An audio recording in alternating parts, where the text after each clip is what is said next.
Well, if we didn't shock you before, we are sure to shock you now using our sugar shocker cards.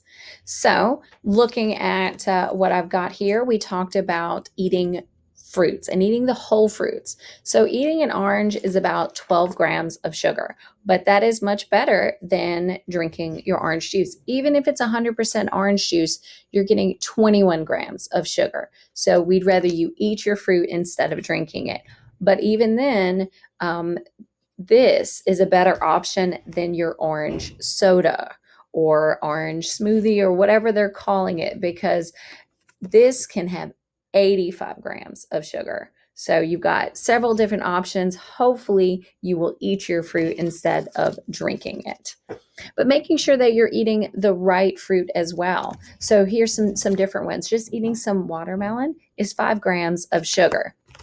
Eating grapes, about a half a cup of grapes, versus a half a cup of watermelon is 12 grams of sugar. So depending on which one you like, they're both good options. You're just going to get a little bit more sugar, but either way, you're going to get pure natural sugar, and none of them are added.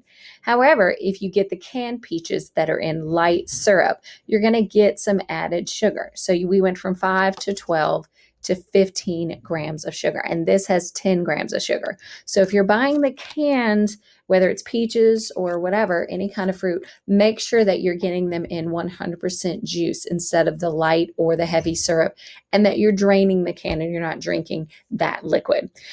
If you are going to be drinking, again, making sure that you're drinking the good types of drinks. Milk is wonderful for you. It gives you a lot of calcium. All of the milks, whether you drink skim, 1%, 2%, or even whole fat, have the same amount of sugar. So they all have 12 grams of sugar. So no matter what kind of milk, you're just varying the different types of fat depending on what type of milk you drink. But with regards to the sugar, we want you just to stay away from the chocolate or strawberry or flavored colored milks, because instead of 12 grams, you're getting almost double with 23 grams of sugar.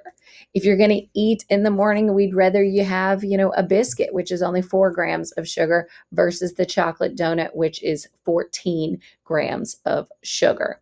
Now, again, making sure that a lot of people will put jelly or they'll put butter or something like this. Butter has no sugar, but it is a fat. But if you're putting some kind of jam or jelly, you are putting some sugar on it. If you're looking at other drinks, the 100% vegetable juice are great. Again, I'd rather you eat vegetables, but they're only 8 grams of sugar.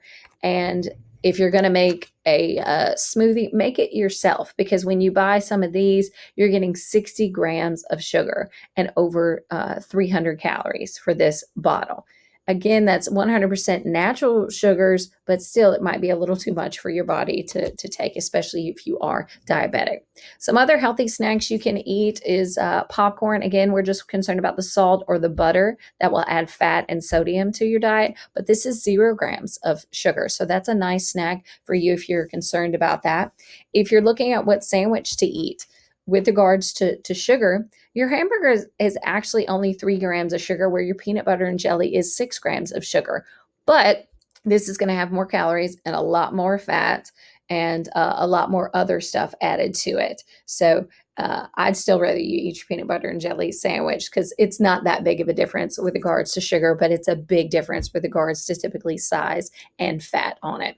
When you are drinking in the morning, if you're having your coffee, what I want you to be concerned about is what you're putting in it, because black coffee is perfectly fine, but when you start adding your milks or your creamers or other stuff, 2 tablespoons of creamer is 10 grams of sugar, and 9 of those are added grams of sugar. So how many little sugar or creamer cups do you put in there, or how much do you pour your bottle in, is what I want you to be concerned about.